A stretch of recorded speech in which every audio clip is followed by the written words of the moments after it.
이번 영상을 통해서는 이 마이오카디알 이 프로텍션 관련돼서 좀 전반적인 내용에 대해서 좀 말씀을 드리도록 하겠습니다. 이 심장 수술에서 이제 마이오카디알 이 프로텍션이 이제 어떻게 보면 가장 중요한 그 과제일 텐데요. 이 마이오카디알 프로텍션을 시행하기 위해서 뭐 여러 가지 방법 중에서 지금은 뭐 크게 몇 가지로 나눠볼 수가 있는데, 이제 카디오플레지아를 주입하는 방법과 이 카디오플레지아가 이제 종류도 여러 가지가 나눠질 거고, 그 다음에 이제 미케니컬 프로텍션을 진행하기 위해서 이 온도를 이제 낮추게 되는 이런 과정을 또 거치게 됩니다. 이런 부분에 대해서 좀 그 전반적인 내용들을 그 몇 번에 걸쳐서 말씀을 드리도록 하겠습니다. 이 마이오카디알 프로텍션은 뭐 100여 년간의 이제 카디오베스큘라 서저리, 그러니까 심장 수술 분야에서 이 심장을 보호하기 위해서 이제 기술의 발전과 함께 뭐 수술이 점점 이제 복잡해졌고, 그러나 안전한 수행이 이제 가능해졌습니다. 이 카디오플레지아를 이제 보호하기 위한 어떤 기술들이 발전을 하면서, 그 다음에 이 수십 년간의 이제 마이오카디알 프로텍션의 발전과 함께 이제 더 긴 이제 카디악 어레스트 시간이 이제 필요하게 됐고, 상대적으로 이제 그 보호되지 않은 이스케미아 시간이 길어지면서 이 이제 마이오카디알 인저리, 극심한 이제 그 마이오카디알 인저리를 이제 유발을 하게 됩니다. 그래서 이 상대적으로 안전한 시간을 이제 연장을 하기 위해서 이제 거기에 그 하이포서미아를 이제 이용을 하게 됐고, 하지만 이제 하이포서미아를 사용해서 그 이스케믹 시간을 연장시킨 후에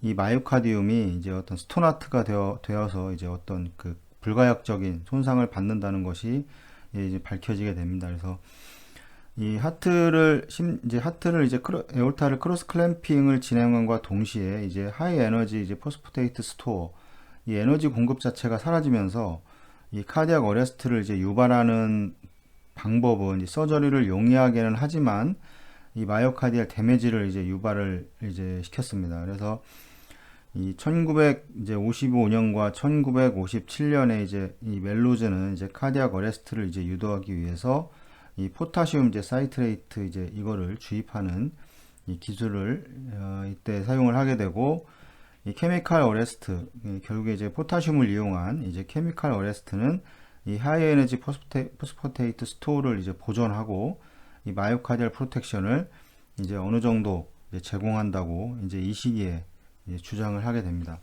지금은 뭐 거의 대세로 잡혀서 계속 사용하고 있습니다.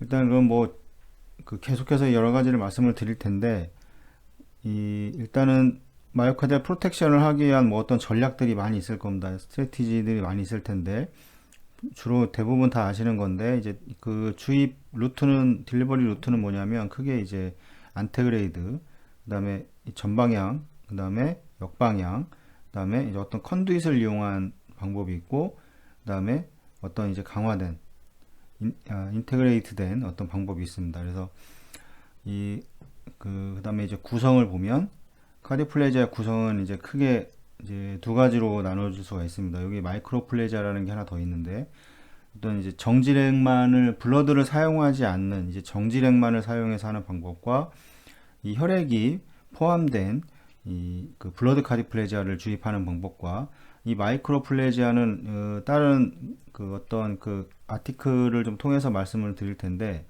이것도 블러드 카디오플레지아의 한 종류인데, 우리가 일반적으로 사용하는 보통은 이제 카디오플레지아가 4대1, 이게 뭐 하이, 뭐 로우 포타시움을 기준으로 해서 이 혈액과 그 다음에 이제 카디오플레지아가 이게 보통 4대1의 비율로 들어가게 됩니다. 이 4대1의 비율, 그러니까 혈액이 4고 카디오플레지아가 1인데, 이거는 이미 이제 어떤 그 수액에 한 1리터 정도 되는 수액에 여러 가지 약을 어떤 이 에디티브를 사용을 해서 미리 넣어 놓은 다음에 이거를 이제 4대1에 그 펌프에서 조절할 수 있는 4대1의 비율로 카디오플레지아를 주입하는 방법인데, 이 마이크로플레지아는 좀 개념이 다릅니다. 이거는 우리나라에서는 사용하지 않고 이제 북미 쪽에서 되게 오래전부터 사용하고 있었던 시스템인데, 뭐 이거에 대한 이것만 비교한 그 아티클이 있어서 요거를 한번 보여드릴 테고, 우리 잘 사용하지 않기 때문에 한번 확인을 해보시면 아 이렇게도 하는구나라는 걸 아실 수가 있을 겁니다. 주입하는 온도는 따뜻하게 주입하는 방법이 있고, 그 다음에 테피드하게 주입하는 방법이 있고, 이제 콜드하게 주입하는 이 세 가지 방법이 이제 주로 사용되게 됩니다. 가장 많이 사용하는 거는 이제 혼합해서 사용을 하거나 아니면 콜드로 주로 계속 사용하거나 뭐 이런 식이고, 그 주입 간격은 그 이제 간헐적으로 주입하는 방법이 있고, 그 다음에 이제 연속적으로 이제 그 지속적으로 컨티뉴스하게 주입하는 방법이 있는데, 인터미턴트 경우에 블러드 카디오플레자의 경우에는 거의 20분, 30분 이런 간격으로 보통 주입을 하게 되고, 그 다음에 컨티뉴스하게 이제 주는 방법은 리트그레이드 방향을 이 리트로그레이드를 이용을 해서, 아니면 어떤 이 컨두잇 이 그라프트를 이용을 해서 이 컨티뉴스하게 이제 코로나리 수술을 한다거나 이럴 때 이제 컨티뉴스하게 그 그라프트를 이용해서도 주입을 할 수가 있습니다. 이 두 가지 방법은 주로 이제 병행해서 주로 사용되게 되는데, 그 이제 어떤 서전의 그 성향에 따라서 그 주입하는 방법은 이거를 병행하거나 아니면 그 인터미턴트하게 주입하거나 이런 방법이 있습니다. 장단점도 있습니다. 인터미턴트하게 주입하는 거는 아시겠지만 중간중간 카디오플레자를 주입을 하기 위해서 수술을 멈춰야 되는 이런 이제 단점을 가지고 있을 수가 있고, 이 컨티뉴스 같은 경우는 이 계속해서 주입을 하기 때문에 수술을 중단할 수 있는 필요는 없지만, 이제 문제는 이제 하이퍼칼레미아, 이 이제 칼레미아가 이제 발생을 할 수가 있기 때문에 이제 그 수술 후에 또 이제 여러 가지 문제점이 발생을 할 수가 있습니다. 이 모두 장단을 가지고 있기 때문에 이런 거에 대해서도 좀 말씀을 드릴 거고, 이 추가되는 것들은 보면 그 카디오플레자 약자에 이제 일렉트로라이트, 이제 어떤 전해질의 이제 밸런스를 맞추기 위해서 여러 가지가 주입이 카디오플레자에 주입이 되게 되죠. 마그네슘도 들어가고, 그다음에 칼슘을 제외하고 리도케인, 만니톨, 여러 가지가 이제 비본, 여러 가지가 들어갈 겁니다. 이런 것들은 이제 어떤 일렉트로라이트와 이제 메타볼릭을 그 균형을 맞추기 위해서 주입을 하고, 알부민도 넣는 데도 있고, 그다음에 어떤 또 약제들이 사용이 될 겁니다. 그래서 여기에서 이제 카디오플레자 마이오카디얼 프로텍션을 이제 그 유지하기 위해서 어떤 모니터링 관련돼서는 그 마이오카디움의 이제 온도라던가, 이제 마이오카디움의 이제 온도라던가, 그 다음에 이제 카디오플레자의 주입 이제 온도, 이 주입 온도들을 이제 보통 계속 측정을 하게 됩니다. 이런 것들을 측정을 해서 지금 그 이제 마이오카디얼 프로텍션에서 중요한 게 이제 그 포타시움 어떤 그 온도도 중요하다고 말씀을 드렸는데, 이 온도의 측정은 이제 마이오카디움의 그 직접적으로 이 온도를 측정하거나 아니면 이제 그 주입 온도도 이제 보통 측정을 하게 되고, 그다음에 어떤 마이오카디알의 이제 그 폐하를 측정하는 방법도 있는데, 이 방법은 거의 사용을 하지는 않습니다. 대부분 이제 온도 측정으로 거의 그 마이오카디움이 지금 잘 프로텍션이 되어 있는지 확인을 하게 되고, 그 어떤 이제 부가적인 전략들로는 그 이제 어떤 마취약들이 있을 겁니다. 이 마취약을 사용을 해서 그 가장 대표적인 거는 이제 근육을 완전히 이완시키게 되는 이제 근육 이완제의 경우, 이런 경우도 이제 근육이 완전히 이완되어 있기 때문에 그 심근을 보호할 수 있는 어떤 그 하나의 그 전략이 됩니다. 왜냐하면 근육의 이완이라고 하는 거는 근육이 이완되면서 이제 산소 소모량이 이 감소를 하기 때문에 이제 심장도 산소를 공급하기 위해서 그 심장에 박출을 해야 되는데, 그 과정에서 또 심근에서의 그 산소 소모량도 또 증가를 하기 때문에 이런 것들을 방지하기 위해서 이제 프로텍션 방법으로 이제 근육 이완제 같은 어떤 부가적인 약제를 사용을 하게 되고, 이 심장의 산소의 그 추출 익스트랙션은 거의 70%에 가깝습니다. 그러니까 산소 100을 준다 그러면 이 코로나리를 통해서 이 70%가 산소를 다 그 가져가게 됩니다. 그래서 30%만 주로 그 나머지는 일반적인 조직들은 대략 한 30%만 산소 소모량을 가져가고 70%는 다시 돌아오게 되는데, 심장은 다릅니다. 심장의 산소 소모량은 상당히 많습니다. 그래서 뭐 70% 정도가 이제 익스트랙션이 되고 일반적인 조직에서는 한 30%가 이제 그 익스트랙션이 되기 때문에 이 상당히 많은 산소가 필요하다는 심근에 산소가 필요하다는 거고, 만약에 심근에 산소가 공급이 안 됐을 때는 이제 어떤 문제들이 즉각적으로 발생을 하게 된다는 것을 의미합니다. 그래서 그 다음에 또 다른 방법으로는 이 노모볼레믹 그 이제 하이모다일루션이라고 그러는데, 이걸 ANH라고 보통 얘기합니다. 이 오토로거스. 그다음에 이거랑 비슷한 게 한번 설명을 드렸었는데, 이제 IAD라는 게 있습니다. 인트라 오토로거스 이제 도네이션이라고 그래가지고, 이건 뭐냐면 이것도 하나의 이제 그 보호하는 방법인데, 이제 수술 전에 그 환자의 그 홀블러드, 이 홀블러드를 빼놓는 겁니다. 이거 어떤 이 저기 엔티코아굴런트 이제 이 컨테이닝 스토리지, 우리가 그 수액백 있죠, 수혈백. 이 수혈백에 보통 이제 환자에서 뭐 2에서 이제 4유닛 정도를 보통 이제 빼놓는 겁니다. 빼놓고 이 빠진 볼륨을 이제 뭘로 채우느냐, 이제 크리스톨로이드 볼륨이라던가, 그다음에 뭐 알부민이라던가 이런 거로 해서 이제 볼륨을 이제 상태를 맞춰주는 겁니다. 그럼 여러 가지가 있겠죠. 뭐 장점도 있고 단점이 있는데, 이게 뭐 체해순환 과정에서 이제 무혈 수술 관련된 논문을 하나 제가 말씀을 드렸었는데, 거기에 이제 이 ANH를 이제 시행을 하는 과정에서 뭐 2개에서 4파인트 정도 뽑아가지고 하는 이유는, 이게 이제 그 체해순환 수술 과정에서 이제 헤파린으로부터 제외를 시키는 겁니다. 그래서 헤파린이 제외되어 있기 때문에 이 수술 후에 이제 이거를 빼놓은 그 ANH를 시행한 그 혈액을 홀블러드를 다시 주입을 하게 되면, 이 프레시 홀블러드이기 때문에 어떤 응고인자라든지 이런 것들이 회로에서 순환을 하지 않았기 때문에 그 신선한 상태입니다. 그래서 그 혈액의 지혈이라던가 그 블리딩이라던가 이런 것들을 해결을 해줄 수가 있고, 그래서 이게 보통 많이 사용되는 방식인데, 아마 아시는 분들도 계실 거고 모르시는 분들도 계실 겁니다. 그래서 이 ANH 또는 비슷한 말로 IAD라는 말, 이 두 가지의 말이 이렇게 사용이 되게 됩니다. 그래서 그다음에 이제 이 카디오플레자를 사용하지 않는 어떤 메디케이션, 그다음에 이 뭐 호중구에 이거를 제한하는 거죠. 그 어떤 반응 때문에.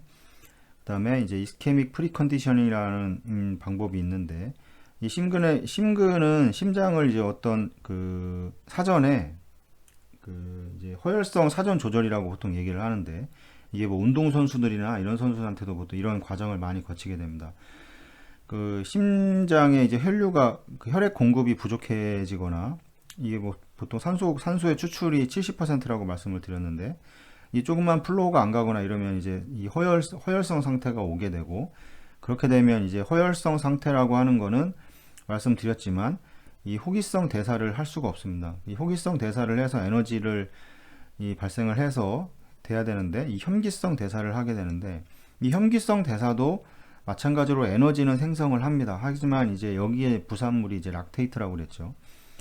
이 락테이트가 쌓이게 되면 이제 메타볼릭 엑소시스가 이제 발생을 하게 되고, 이 발생된 메타볼릭 엑소시스가 이제 모든 장기화될 경우 장기를 다 손상을 시키게 되고, 결국에는 뭐 생명까지 잊어버리게 되는 이런 과정을 거치게 되는 겁니다. 그래서 이런 것들을 보호해주기 위해서 어떤 실험적인 테스트인데, 혈류를 이제 멈췄다가 다시 공급하고 멈췄다가 다시 공급하고 이렇게 반복을 해가지고, 그런 이 이스케믹 상태에서 그거를 좀 더 견디는 힘을 길러내는 겁니다. 이스케믹 이제 프리컨디셔닝이라는 이런 방법을 사용을 해서 심근을 보호할 수가 있고, 이 운동선수들을 이제 격렬한 운동을 하는 많은 산소를 공급을 해야 되는 이런 상황에서 이런 이제 이스케믹 프리컨디셔닝이라는 뭐 방법을 사용을 하기도 합니다. 실제 운동선수들이 하는 방법이고, 그다음에 뭐 중요한 거는 이제 어펌프 리바스큘라리제이션, 뭐 이제 오피캡이라던가 이런 수술을 펌프를 사용하지 않는 이런 방법을 통해서도 이제 마이오카디알 프로텍션을 구현할 수가 있습니다. 그래서 이런 방법에 대해서 지금 간단히 소개를 해드리는 거고, 계속해서 말씀을 드릴 겁니다. 이게 이제 마이크로플레자라는 어떤 이제 아티클인데 이거에 대해서는 뭐 다음 시간에 말씀을 드릴 텐데 이 카디악 서저리에서 이제 마이크로플레자 우리나라에서는 이제 사용하는 병원이 이게 아마 없을 겁니다. 이게 왜 그러냐면 이 MPS 마이크로 플레지아 시스템이라고 하는 이런 어떤 장비가 필요합니다. 이게 장치가 있는데 이게 우리나라에는 아마 사용하지 않기 때문에 이거를 사용할 수가 없고 뭐 이 마이크로 플레자가 뭐 일반적인 블러드 카디 플레자와 비교해서 어떤 장점이 있나에 관련된 그런 그 아티클이 있어서 요거를 한번 나중에 다음 시간에 보여드리도록 하겠습니다. 이 딜리버리의 방법으로는 이 카디오플레지아는 이제 다양한 방법으로 주입이 가능합니다. 이게 뭐 아까도 말씀드렸지만 안테그레이드, 뭐 리트로그레이드, 어떤 뭐 컨두잇을 이용한 뭐 이런 방법들이 있고 이 카디오플레지아를 주입하는 이제 목적은 이 카디오플레직 솔루션을 이제 마이오카디움에 적절하고 이제 균등하게 어떤 이렇게 분배를 하는 겁니다. 이 마이오카디움의 상태에 따라서 이게 균등하게 이제 코로나리의 상태에 따라서도 물론 이제 이런 디스트리뷰션이 좀 달라지겠지만 이런 거를 이제 균등하게 분배를 하기 위해서 사용하는 목적이 있고 이 딜리버리는 이제 포타슘 가장 이제 카디오플레자 그에서 중요한 거는 이제 포타슘입니다. 그래서 뭐 그 함유된 이제 크리스톨로이드를 이제 에올틱 루트에 주입하는 것처럼 이제 어떻게 보면 매우 단순할 수도 있고 또한 이제 점진적으로 더 복잡해질 수가 있습니다. 뭐 리트로그레이드로 사용을 해서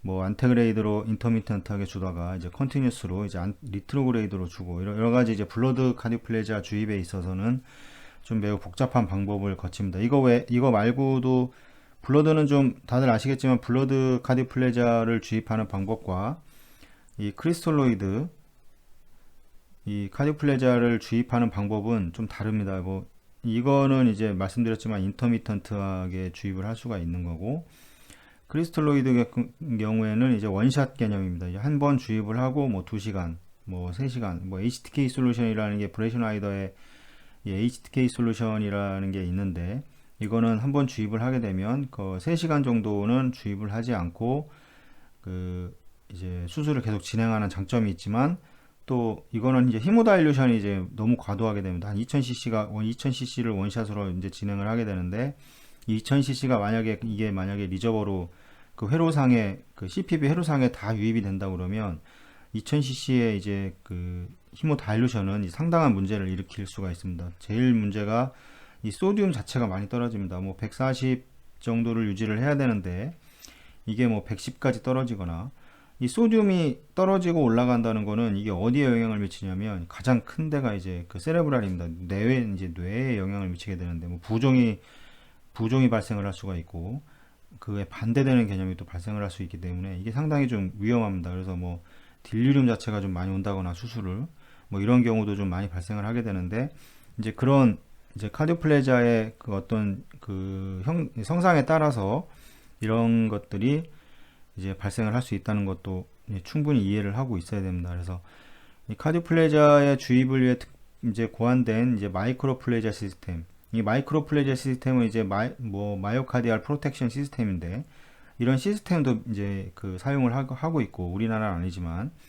이 각 케이스에 따른 여기 플로우라던가 프레셔, 이제 온도, 카디오플레직 솔루션의 구성까지도 계속해서 변화를 시킬 수가 있습니다. 일반적으로 우리가 사용하고 있는 그 4대1 이 혈액과 이 카디오플레지아 비율이 4대1인 거는 이게 뭐 하이 포타슘, 뭐 로우 포타슘 두 개를 사용을 해서 이제 보통 주입을 하게 되는데 여기에는 이미 뭐 1리터의 수액에 이제 약들이 다 들어가 있죠. 이미 이제 여기에 들어가 있죠. 여기 들어가 있어서 이거를 한번 들어간 양은 조절을 해줄 수가 없습니다. 양은 조절될 수가 있지만 여기에 들어가 있는 그런 그 약제의 구성은 이제 변화시킬 수가 없는데 이 마이오카디알 프로텍션 시스템에서는 이게 가능합니다. 이거를 뭐 한꺼번에 들어가서 이렇게 모여가지고 이 펌프에서 이 라인이 두 개가 한꺼번에 들어가죠. 보통 하나는 1라인, 하나는 4라인인데 비율이 한꺼번에 들어가게 되면 이제 그 루트로 들어가도 어디로 들어가게 되는데 이 시스템은 한꺼번에 들어가는 게 아니고 이 혈액은 혈액은 계속해서 순환이 되고 거기에 어떤 스레이를 통해서 시린지로 여기에다가 뭐 포타슘이라던가 뭐 마그네슘이라던가 이런 약을 이 시린지로 주입을 하게 됩니다. 근데 시린지로 주입을 하게 되는 과정에서 이 그 이제 그 심장을 이제 어레스트를 이제 유도를 하게 되는데 이게 좀 독특합니다. 저도 직접 가서 보긴 했는데 처음에는 저게 뭐 하는 건가 뭐 전혀 처음 본 시스템이라서 이제 물어보기도 하고 뭐 적어오기도 하고 예전에 그렇게 했었는데 이거에 대한 뭐 장점이 많이 있더라고요. 뭐 장점이 있고 그때는 잘 몰랐는데 이제 이걸 찾아보고 이러면서 그때 봤을 때 아 이런 거를 위해서 얘들이 그쪽에서 이렇게 사용을 했었구나라는 걸 좀 이해를 하게 됐습니다. 그래서 보시면 장치에 카디오플레자를 주입할 수 있는 이런 장치입니다. 아예 저희는 우리나라 같은 경우는 그 하트럭 머신에 있는 어떤 롤러 펌프 하나를 통해서 이게 이제 4대1의 라인이 두 개가 한꺼번에 들어가는 이런 4대1의 라인을 통해서 이렇게 주입을 하게 되지만 여기는 이제 그런 방법은 아니고 뭐 루트를 어떻게 할 건지 여기 눌러서 이제 선택을 해줄 수가 있고 그 다음에 컴포지션을 어떻게 할 건지 구성 그 다음에 이제 플로우를 이제 이거를 통해서 조절을 하고 그 다음에 프레셔가 이제 여기서 측정이 바로 됩니다. 프레셔를 보고 이제 온도도 바로 볼 수가 있고 그 다음에 이제 추가되는 약들이 뭔지 그 다음에 뭐 이런 식으로 해서 이거를 여기서 조절을 해줄 수 있는 이런 장치가 있습니다. 이게 실제 거의 갈 때마다 그 보면 병원이 다 이거를 대부분 사용을 하고 있었고 그래서 우리나라랑 좀 다른 시스템을 좀 사용을 해서 이렇게 주입을 하게 됩니다. 그거는 뭐 다시 한번 또 설명을 드릴 텐데 이래가지고 이제 여기서 보시면 잠깐 설명드렸지만 마이크로플레자 시스템은 각 케이스에 따른 이제 플로우라던가 뭐 프레셔, 온도, 뭐 카디플레자의 이 솔루션의 이제 그 구성까지도 이제 바로바로 변화를 시킬 수 있습니다. 여기서는 그 일반 4대1로 주입하게 되는 그 시스템에서는 이미 다 그 어떤 수액에 이미 다 들어가 있기 때문에 그거에 대한 구성을 바꿀 수는 없죠. 근데 여기서는 가능하다는 거고. 이제 하지만 이제 좀 더 복잡하죠, 이게. 근데 어떤 그런 걸로 인해 이제 부가적인 이제 컨트롤과 이 부가적인 비용, 이 각각의 변수로 인한 이제 혼동의 가능성을 이제 이것도 생각을 해야 됩니다. 그래서 이런 거에 대해서 또 심사숙고를 해야 되는 거고, 이 모든 상황과 이제 실제 환경에 이제 적용시킬 수 있는 이제 가장 좋은 카디오플레자의 전략은 이제 존재하지는 않습니다.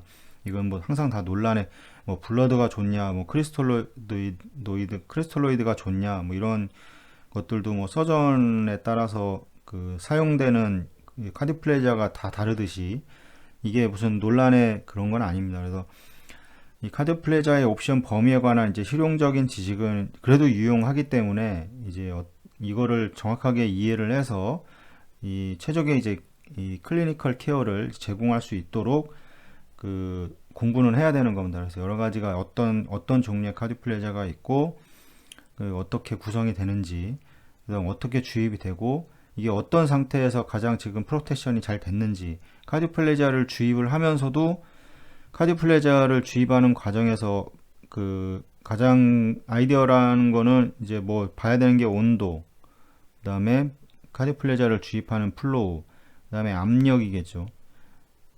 이 플로우와 압력도 그다음에 이 펌프의 시스템에서 재는 그 압력과 이제 루트에서 재는 압력이 이 플로우와 이 압력이 세 개가 다 맞아야 됩니다. 뭐 플로우는 적절하게 주고 있는데 이 압력 자체가 낮다거나 그럼 어떤 원인을 찾아봐야 되는 겁니다. 이래서 이제 만약 이제 카디오플레자를 주입하는 과정에서 가장 아이디어하게 그 심장이 멈추는 방법은 이제 스탠드 스틸이 되는 방법은 하트레이트가 느려지겠죠. 하트레이트가 느려지고 그다음에 T웨이브가 확장이 되면서 이 T웨이브가 이제 확장이 되면서 이제 스탠드 스틸을 자연스럽게 유도가 되는 겁니다. 뭐 계속해서 피블레이션이 실행이 되다가 스탠드 스틸이 되는 게 아니고 이제 그 T웨이브가 그 EKG T웨이브가 이제 높아지면서 자연스럽게 스탠드 스틸이 되는 방식이 가장 지금 그 압력과 플로우 그런 거에 정확하게 들어가고 있다고 그렇게 판단을 일단 할 수가 있습니다. 물론 온도도 중요하고요. 그러니까 이런 것들에 대해서 그 카디오플레자를 좀 이번 통해서 그 마이오카디아를 프로텍션 시킬 수 있는 방법에 대해서 좀 좀 계속 말씀을 드리도록 하겠습니다.